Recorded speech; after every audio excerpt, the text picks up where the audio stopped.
The sound of the church organ echoed through the stone halls of St. Augustine as I stepped out into the quiet side corridor, just minutes before my daughter's wedding was set to begin. My name is Marlene Carter, and for 56 years I've believed that honesty and hard work could protect everything I loved. But that belief shattered the moment I stopped outside the groom's dressing room and heard my soon-to-be son-in-law laughing with his friends. I swear Tyler's voice carried through the cracked door, smug and cruel. The thought of sleeping with that chubby girl makes me sick.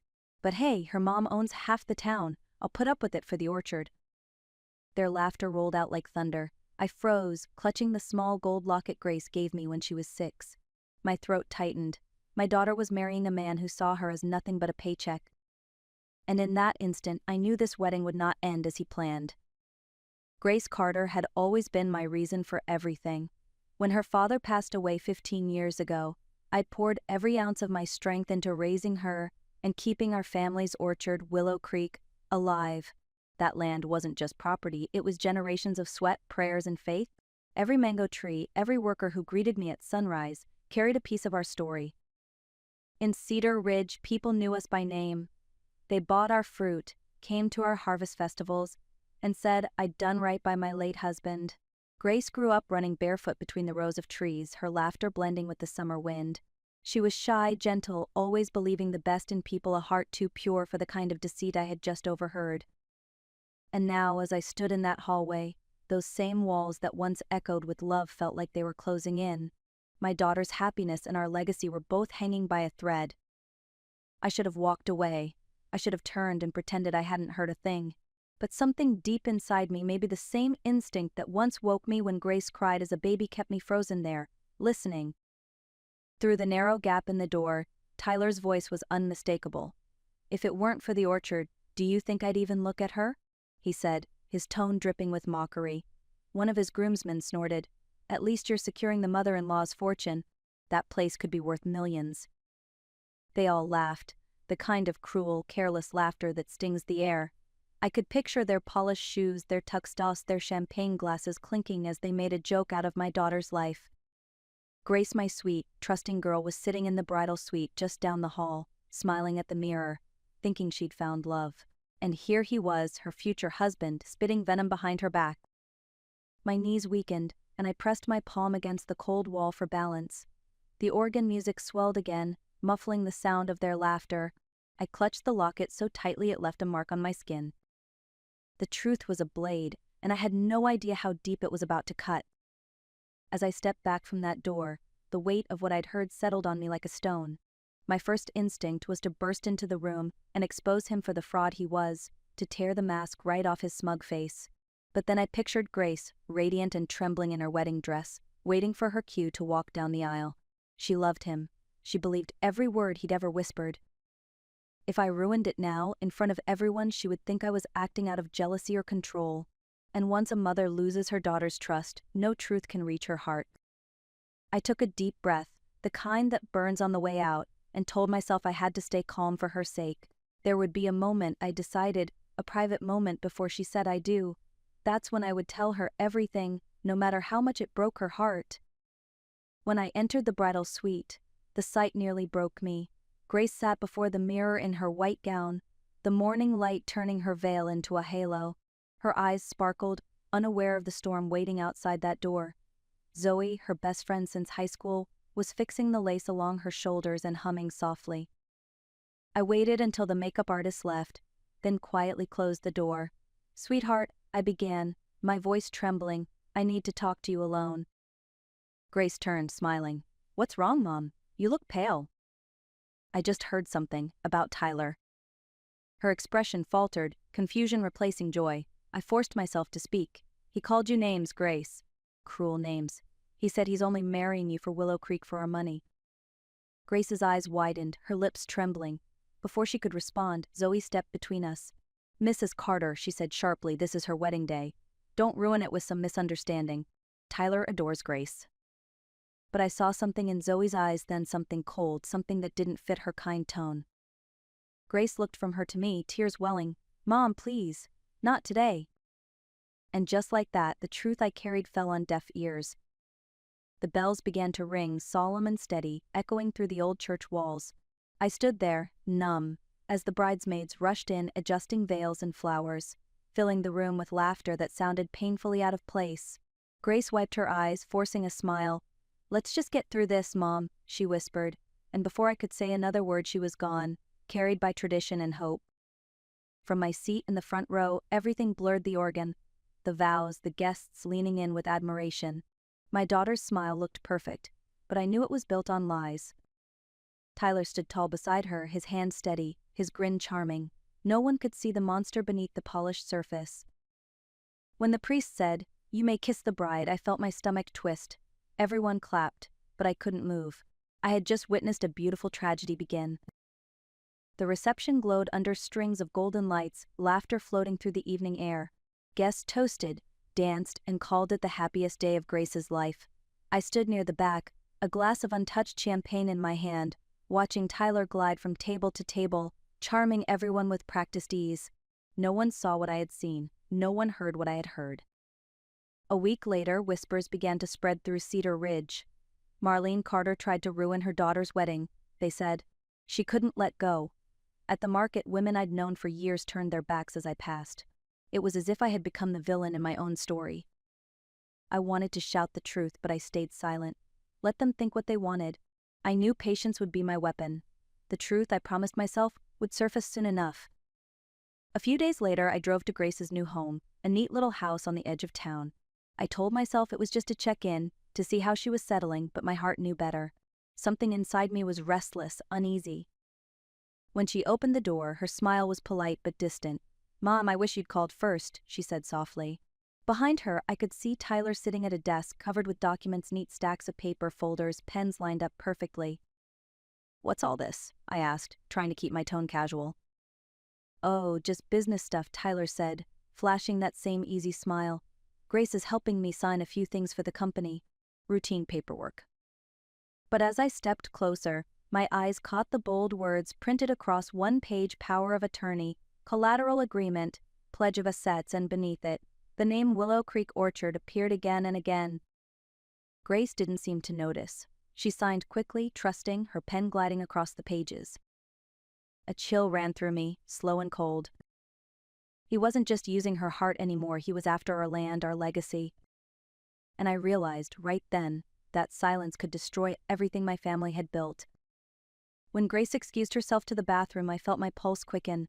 Tyler's phone rang, and he stepped out onto the porch to take the call.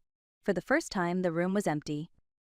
My hands trembled, but my mind was clear. I crossed to the desk, lifted the top page, and began snapping photos with my phone. Each click of the camera sounded like thunder in the silence. Words like mortgage, transfer of title, and loan guarantee burned into my eyes. If Grace signed these, Tyler would own everything, every acre of our orchard, every drop of sweat my family had poured into that land. The water running in the bathroom reminded me I only had seconds. I placed the pages back exactly as they were and sat down, pretending to scroll through my phone just as Grace returned. "Mom, are you okay?" she asked. I smiled weakly, just thinking, honey. And I was thinking of how to fight back. That night, I couldn't sleep. Every time I closed my eyes, I saw those papers, the words, the signatures, the trap. At dawn, I drove straight to Henry Lawson's office, the man who had handled my family's legal affairs for decades. His small office above the hardware store smelled of paper and old coffee, but to me, it always felt like safety. Henry listened quietly as I showed him the photos. His expression darkened with every image. When I finished, he removed his glasses and sighed. "Marlene," he said, "if Grace signs even one of these, Tyler will have full authority over Willow Creek. He can mortgage, sell, or use your property to secure loans in his name." The words hit like a blow. "So he's stealing everything right under her nose?" Henry nodded. "And he's counting on your silence." He leaned forward, voice low and steady. "Don't confront him yet. We need proof more than photos. Keep calm, stay close to Grace, and watch. We'll catch him in his own web." For the first time since the wedding, I had hope and a plan. The next morning, Henry called to say he had arranged a meeting for me with someone who could help, a private investigator named Nate Delgado. When Nate arrived at the small diner off Highway 17, He looked nothing like the detectives from television. Mid-40s, quiet eyes, and a calm way of speaking that made you trust him instantly. I told him everything, the overheard conversation, the fake contracts, the lies. He listened, taking notes with neat, deliberate strokes. When I finished, he closed his notebook. "I'll find out what he's really up to," he said simply. "Give me a week." 3 days later, Nate called. "You'd better sit down," he warned. He had photos Tyler in Chicago walking hand in hand with a woman named Sabrina Cole, a banker. There were dinner receipts, hotel records, and an apartment lease signed under his company's name. And worst of all, Nate had captured an audio recording, Tyler bragging to Sabrina about how easy it was to manipulate Grace. "That orchard will be mine soon," Tyler's voice sneered through the static. I felt my stomach drop. The betrayal wasn't just financial anymore, it was absolute.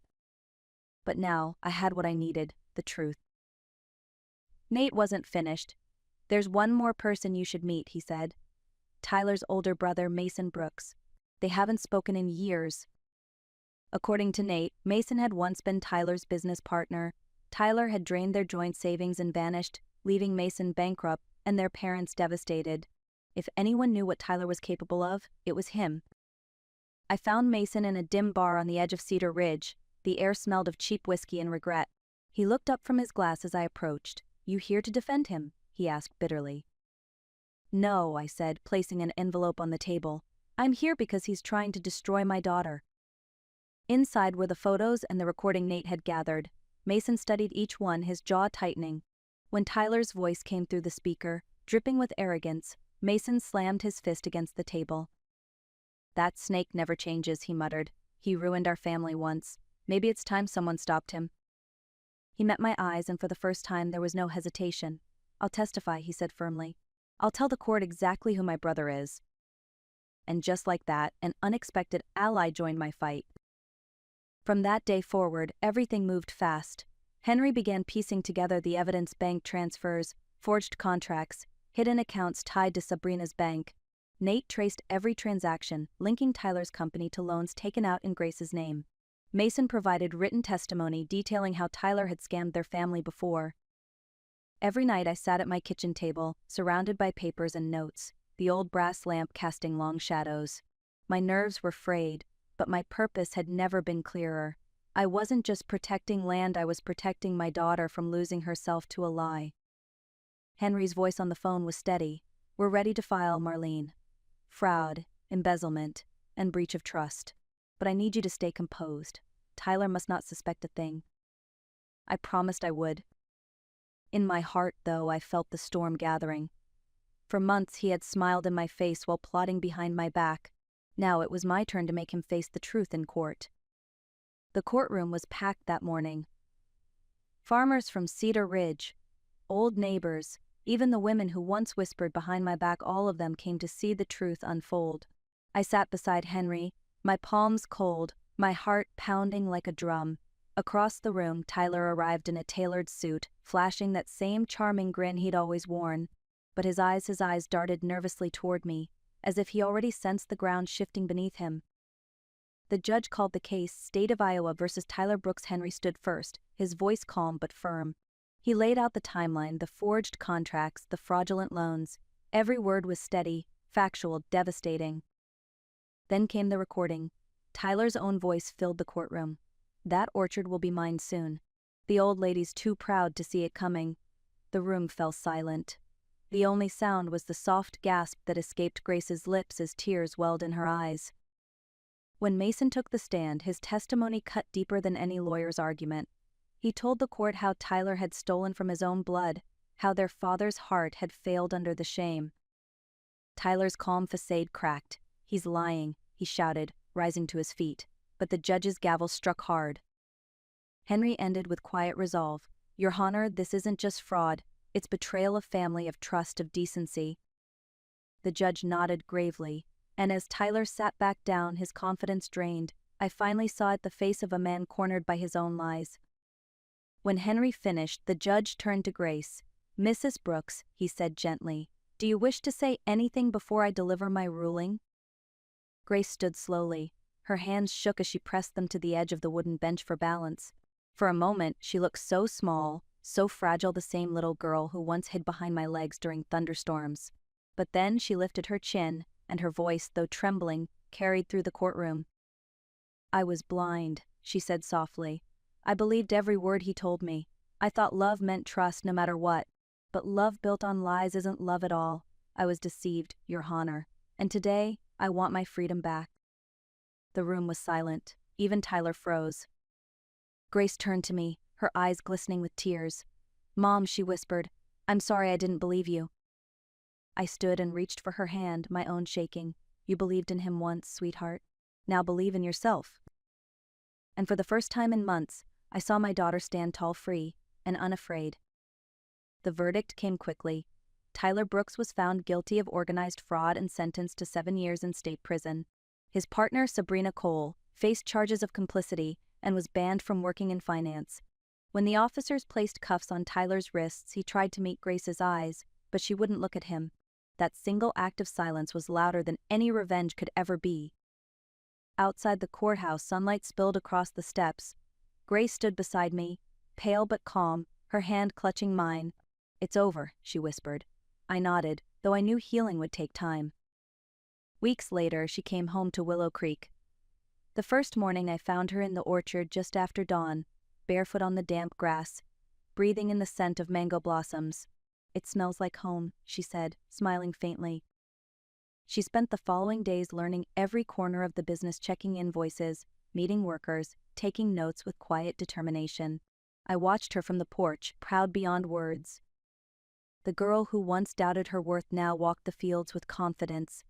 And though the land was the same, everything felt new again, alive, honest, and ours. As the seasons turned, I watched Grace transform. She no longer avoided mirrors or hid behind excuses. One morning over breakfast, she told me she had joined a fitness program. "Not because I want to fit anyone's idea of beauty," she said with a smile, "but because I finally want to take care of myself." Every sunrise, she jogged along the orchard trails, her hair pulled back, her breath steady. The workers began calling her Miss Grace, just as they once called me Miss Marlene.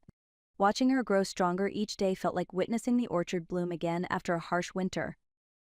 We often talked about what happened, not with bitterness but with understanding. Grace said something I'll never forget: "Pain teaches us what love never should." From that moment, I promised myself to share our story not as a warning, but as a reminder of the red flags people overlook when they mistake control for care and silence for peace. Love should never cost you your voice, your dreams, or your dignity. And when you finally choose yourself, the whole world starts to feel lighter. One golden evening, Grace and I stood on the porch overlooking Willow Creek. The mango trees swayed gently, their leaves whispering in the warm breeze. For the first time in years, I felt peace, not the kind that comes from silence, but the kind that grows from truth. Grace slipped her arm through mine. "We did it, Mom," she said softly.